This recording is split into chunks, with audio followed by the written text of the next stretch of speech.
The city of New Orleans is on a path to recovery after an attack that left at least 14 people dead. The latest details on the investigation as people there try to heal. And with that recent attack, local leaders are looking at how to keep you safe while walking around Austin, how they could work to control traffic on one of the city's busiest streets. Cold air is on the way beyond this weekend, but could we get some wintry weather? I'll show you the latest trends on First Warning Weather. In-depth, investigative. This is KXAN News at Noon. We're learning today that President Joe Biden plans to travel to New Orleans in the wake of that deadly New Year's Day terror attack. According to the White House, he and the First Lady will make the trip on Monday. This as families of the victims grieve and the search for answers continues. NBC's Jay Gray has more from New Orleans, where the Sugar Bowl went on in the Superdome with some beefed up security. New Orleans slowly trying to get back to some sense of normalcy after the attack here. Bourbon Street, which opened to pedestrians a day ago, now open to vehicles. We've seen street sweepers, delivery trucks, garbage trucks, and now actual commuters coming through and driving on Bourbon Street for the first time since that terrible attack. Let's talk a little bit about the investigation. Continues to be focused here in New Orleans. At one point, on the Airbnb that was rented by the suspect. They're trying to piece together exactly what that piece of the puzzle is in this attack. And also at his home in Houston, where overnight we learned that investigators have uncovered what they describe as bomb-making materials there. So that's something that they are adding to the evidence that they've recovered over the last couple of days as this investigation moves forward. The city coming together to try and honor those lost. There will be a vigil in the French Quarter tomorrow, and just to get back out and get back into life in New Orleans. We're still here. We're not going to be scared or terrorized. We can still, live our lives, and just one crazy guy or even a lot of people can't stop that. So we're resilient, and New Orleans is going to keep going like we always do. Dan, I think it's important to point out one major step in that process was the Sugar Bowl yesterday. They got through that game without any major problems and now have to look forward to the Super Bowl and then Mardi Gras, huge events. And obviously they will be different than in years past with stepped up security continuing. That's the latest from here in New Orleans. I'm Jay Gray, NBC News. We are learning the names of some of the 14 people who died in that attack in New Orleans. One of them is 27-year-old Nicole Perez, who worked at a New Orleans area deli. The shop owner says Perez was a great mother who juggled work while also raising her 4-year-old son. Meanwhile, in Mississippi, Melissa Dido is grieving the loss of her 18-year-old daughter, Nikira. The teen was excited to attend nursing school later this year. And in Lafayette, Louisiana, a memorial was held for one of its former high school football players, Tiger Besh. He squeezed the bone marrow out of life. He did in high school, and he did, I think, all the way through the end. With him, we'll live forever in the love that we share with him and his family. So far, 9 of those victims have been identified. The coroner in New Orleans said yesterday it would take days before a full list of victims' names is released to the public. You can read more about what some of the families of these victims have shared in this story on our website. That's at KXAN.com. First Warning Weather. Back here closer to home, we want to take a live look out at SH71 near FM 973. This is out near Del Valley. We've been saying all show, this is one of the few cameras where we've got a totally clear view of the roadway. We know some of that fog is finally lifting, Tommy, but we've been watching this camera because we can see out of it. It's one of the only tech stock cameras that work. There you go. Joking aside, yeah, we did have some fog this morning. Since clearing out, which is great. If you see the skyline behind me, let's take a full picture of that real quickly. You can notice some of the buildings are back. Of course, the high-rise apartments are cut off for the most part, but we're gaining visibility. That's the important part. We'll stay cloudy throughout the day today. Right now at the airport, it's 60. Winds out of the north at 10 miles per hour. Humidity at 83%.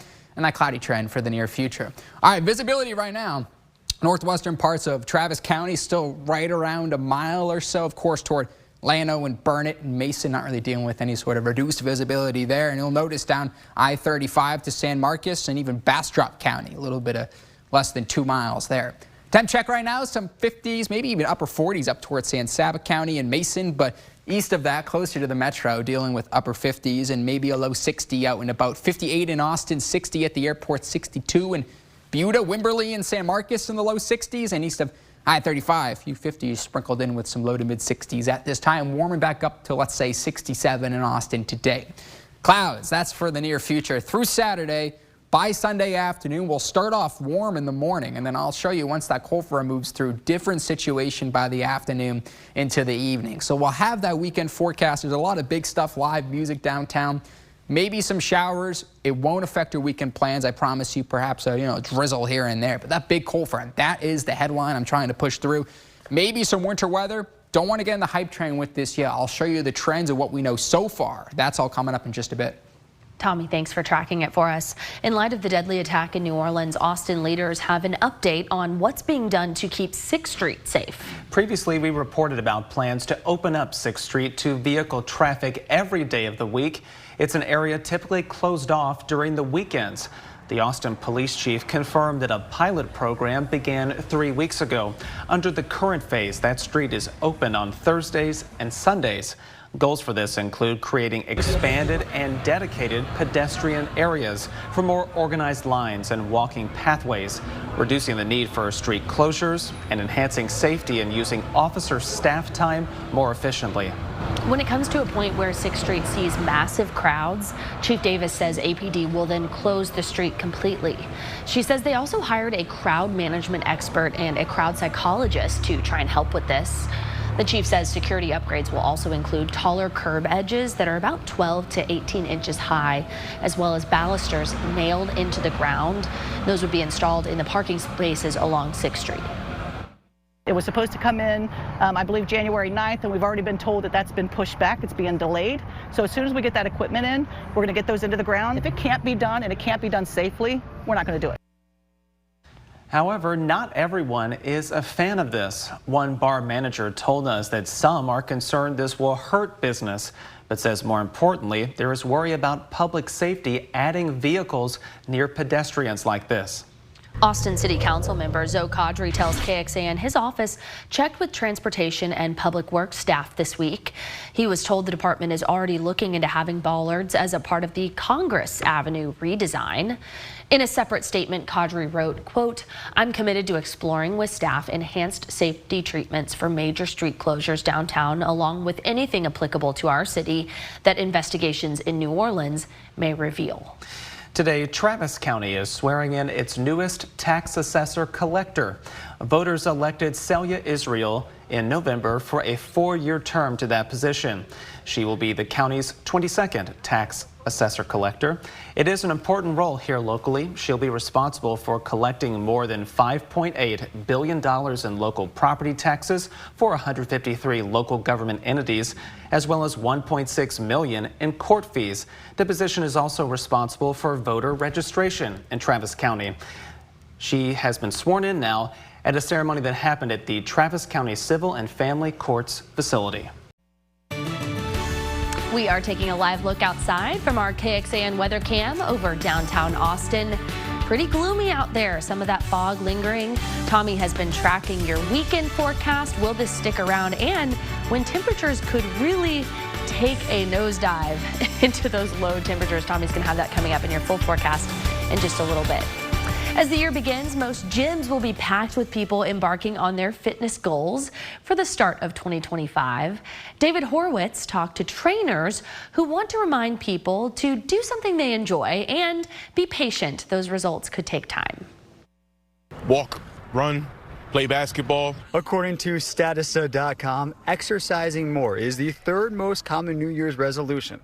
People we spoke with tell us their fitness plans for the new year. The goal is to take judo and my fitness journey, lose another 50 pounds, and try to make the Olympic team for New Britain and Connecticut. Others want to set an example for their kids. Our son is pretty active in a lot of sports, so we try to keep him motivated with eating right, sleeping well, and doing as much activities as possible from a fitness aspect. Some just want to simply reap the benefits of exercise. Going to the gym is just important for everything. You know, it's better for your health. It makes your mood a little bit better. It gives you something to do. Regardless of your fitness plans, the reality is many people fall off. But Yvette Andino, a trainer at The Edge, tells us the key is to start by doing something you enjoy. There's so many different realms of the fitness world, like your powerlifting, right, your classes. From there, it's about consistency. You want to make it a habit and a routine to the point where you just naturally want to come to the gym. And last but not least, show yourself some grace. Be patient with yourself. You know, not everybody's going to come in the gym and lift the heaviest weight, or not everybody's going to be able to come every single day. So I say just be forgiving with yourself when you can't make it, and if you can, then just try to make the most of it. And you won't see results right away, which is tough, but once you do, it makes you keep going. Sometimes the best goal is to improve your quality of life. And it's more than just a scale. It's like, oh, maybe I'm stronger here. Maybe I can go upstairs without, you know, getting out of breath. It's those little things that should be celebrated more than just a scale. Something else I saw today is that, you know, a lot of people complain about how crowded the gym becomes, especially at the very beginning of January. But this post I saw said, you know what?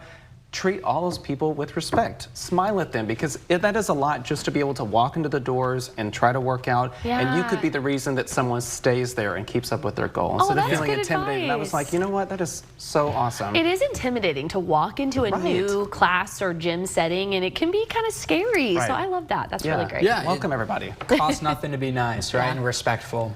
How about that? Yes, how about that? And how about some of these big temperature changes that we're going to get into right now? First, here's the skyline. Again, gorgeous shot. Visibility is beginning to get a little bit mixed out, or visibility is going up, I should say. 58 right now at Camp Mabry in Austin. Calm winds, humidity at 90%. All right, so today, upper 60s and maybe a 70, although we'll probably stay in the upper 60s. We should be at 62, so we're about 5 degrees warmer than where we should be, but overall quite a seasonable and pleasant day today. Cloudy skies. Tomorrow morning we're going to stay on the mild side because the clouds and the fog, they act as a blanket, and it'll keep us on the warm side throughout the morning hours tomorrow. Fog forecast, pretty much all of us could be getting some reduced visibility. If a dense fog advisory becomes posted, we'll let you know. So just keep that in the back of your mind through morning plans tomorrow. Here's your weekend forecast: 74 on Saturday, 72 on Sunday. We'll keep that mostly cloudy trend through the weekend, and a rare shower is possible for both Saturday and Sunday. But big changes are in the forecast here. Here's across the country. Cooler than normal weather will build in. That's going to be a Canadian cold front there, and with that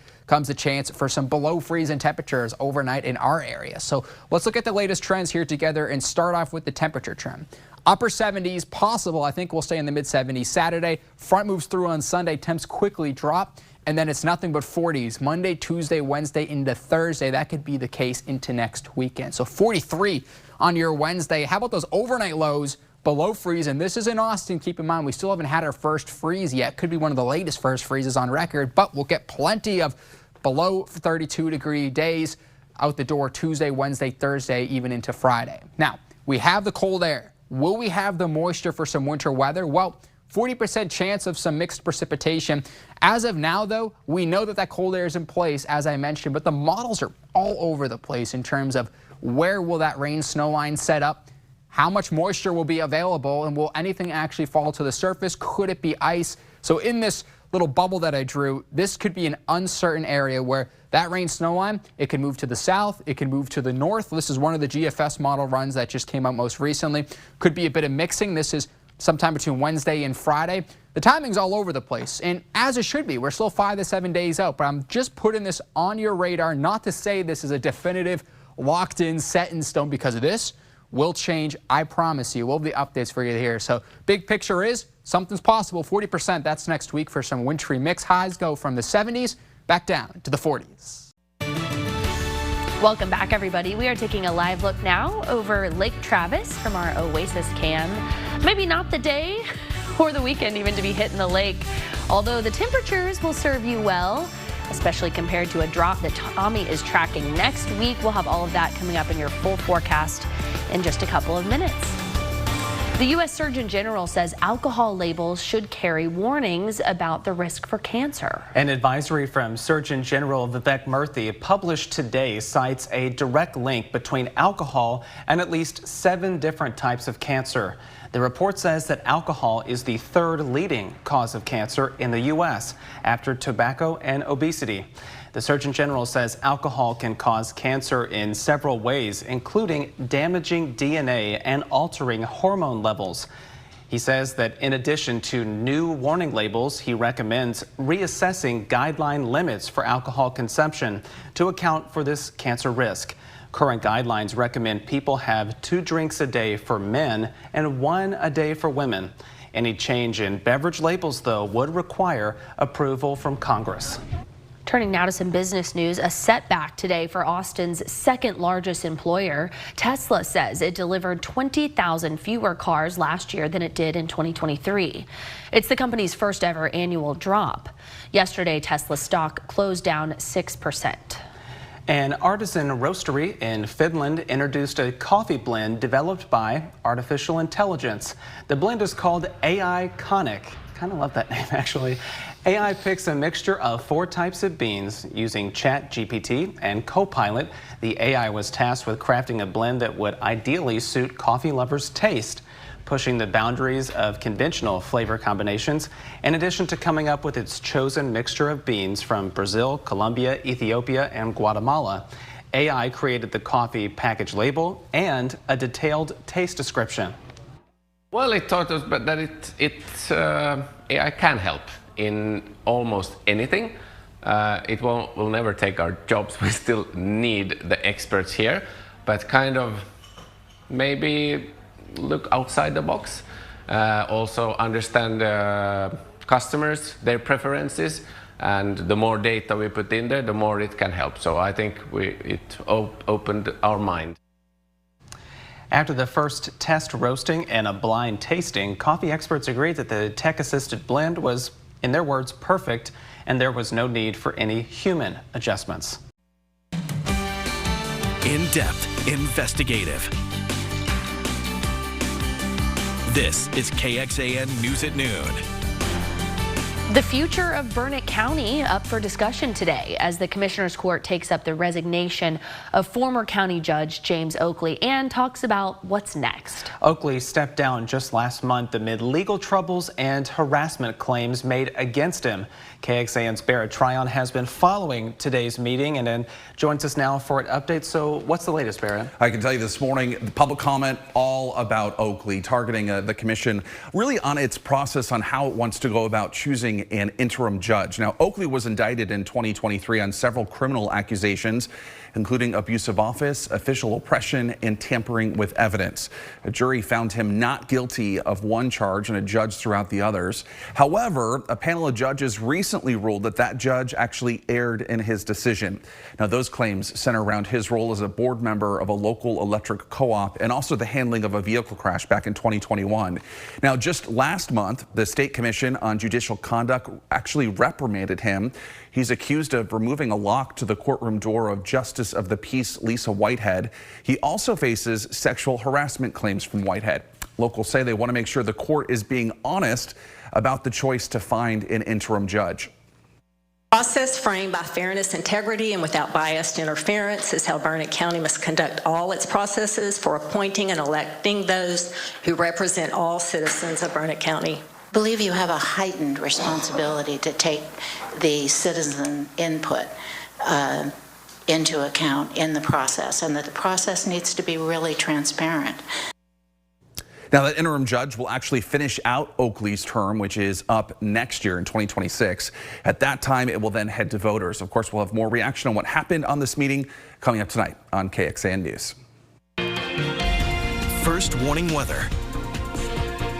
Barrett, thanks so much. We want to take a live look now at downtown Austin, where our Austonian camera is actually showing some of the buildings there. Some of that cloud coverage has cleared now and making for a somewhat beautiful view. Yeah, it's a little prettier than the gray screen we were seeing earlier this morning. Okay, we want to get over to meteorologist Tommy House. Tommy, is this what we can expect for the weekend? I don't know if the lake out there is quite the move right now on a Friday. Yeah, you know, it all depends on when the front moves through. It's foggy outside now, but there's also kind of a bit of a drizzle effect. Now, it's not considered rain, but I stepped outside out to my car. I noticed there is a bit of a mist that's out and about. Could continue into the early afternoon hours. A little more dense fog this morning, but the lakes Look at the fog there, 59 at Lake Travis. That's from the Oasis restaurant, courtesy of that shop. Visibility, northwestern Travis County has the lowest. We're all beginning to see that fog mix out, so visibility will go up throughout the afternoon hours. Temp check right now, 58 downtown, 61 in Bastrop, down toward Fayette County, Latonia and LaGrange, 65. Low 50s toward Mason and San Saba, 54 at Lampasas and Burnett, 58 degrees at Marble Falls. So relative humidity is high when the dew points and also the air temperature is the same, especially northwestern parts of Travis County toward Marble Falls, where we're seeing the higher amounts of relative humidity is where some of that fog is. Wind speeds, they're pretty much calm, up to 6 to 10 miles per hour down towards San Marcos and Bastrop County and Fayette and Lee, and maybe Milam County could get a bit of a breeze, but I think closer to Austin and the hill country, our winds are calm. There's the clouds and there's the low-level fog that's continuing to stick around. We'll see how long that lingers into the day today. More fog tomorrow morning. High temperatures into the 70s during the weekend, but big cold front moving through from the 70s back down to the 40s. Wind chills could be in the teens. I'll show you the latest on that. And if we could get some wintry mix, that's all coming up in just a bit. Tommy, thanks for tracking that. Chance for Mother Nature to throw some potential wintry weather our way next week. And experts here in the city say it is time to prepare now that you've got a few days to get yourself situated. Austin Energy says it is getting itself ready as well. That is, of course, because we certainly have seen how fast our weather can change all across Central Texas. With that chance for some sleet or even maybe a few snowflakes next week, crews say they are already getting out there. Crews from Austin Energy are working to clear some of the trees near power lines to help prevent something like this from happening, like what we had back in 2023. It does not take a whole lot to weigh down a power line. I think we all remember those tree branches littering the streets of the city, and not a good sight. Okay, there's a few things that you can do though at home to get you and your family prepared. The biggest thing is to have a plan ready in the event that you do lose power. That's having things on hand like flashlights, enough batteries, blankets, some games or things to keep the kids occupied. Make sure you go ahead and fill any prescriptions that you might need, and then keep a list of emergency phone numbers on hand. Austin Energy says it is trying to make sure it's ready for whatever happens. We're making sure that we're fully staffed up. We're making sure that all our supplies that are necessary are at our service centers so that in the event of an outage, our crews can roll out and restore power as quickly and safely as possible. We're also making sure that we're in constant communication with city officials, with ERCOT, so if we see a major weather event coming our way, that there's, coordination to the highest extent. Austin Energy is also reminding people, make sure the utility has your correct contact information on file. It would like to make sure its systems are texting the right people if an outage does happen. In fact, it would also like you to report an outage, even if you think someone else in your area might have already done that. Speaking of Austin Energy, you can expect a decrease in your Austin Energy bill. For about 4 months in a row, the energy entity has shaved off some money from your utility bill. If you haven't noticed, we're talking about the power supply adjustment rate. That makes up roughly half of your energy bill. A memo from Austin Energy says the decrease is due to lower power supply costs that are in part thanks to mild weather. It is the cost for buying and selling, doing business on the ERCOT market. Basically, we buy wholesale energy and we provide it to our customers. There's no markup, there's no profit. It's basically a cost recovery mechanism. Austin Energy has lowered the rate by 20% since October, meaning the average customer is saving about $8 to $10 a month on their bill. People in one Central Texas city will soon have easier access to new real-time crime stats. Our public safety reporter Brianna Hollis takes us to Hutto, where the police department there got approval from the city to hire someone to make this possible.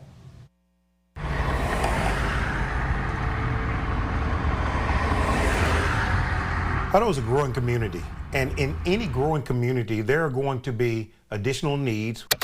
Jeffrey Yarbrough is Hutto's police chief. As our city grows, one of the biggest issues that we've seen are crimes of opportunity, meaning that when you have residential areas and subdivisions and new businesses going in, some people will go into those communities and they will see building materials. They may see windows or secured residences that are being built, and they may go into those and try to find appliances. In an effort to remain proactive in the fight against crime as the city grows, the Hutto Police Department is welcoming a crime analyst to the team. Geofencing around certain areas and look at the mapping to determine where our hot spots are so that we can do targeted patrol to mitigate some of these areas. This position will not only help investigators keep tabs on crime trends, but also offer a public data dashboard full of crime statistics. So by having that published and on the forefront to the community, we can engage with them a little bit more, and we can actually become partners in securing our safety a little bit better.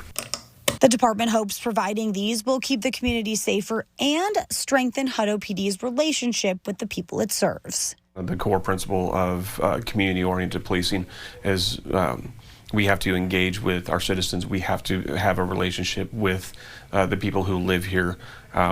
We have a vested interest in making sure our city is safe. Brianna Hollis, KXAN News. Bree, thank you. The city of Hutto approved funding for this position while developing its latest budget. The police department says it hopes to have the crime analyst on board before the end of this month.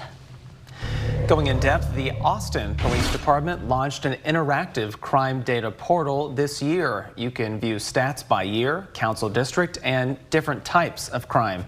The portal also has information on police retirements and mental health calls. A new location for new beginnings. The Austin Music Institution, Waterloo Records and Video, is moving in a couple of months to try and create more space for its future plans. Right now, it's of course located at 6th and Lamar in downtown Austin. The move will be right up the street, though, to 1105 Lamar near 12th Street.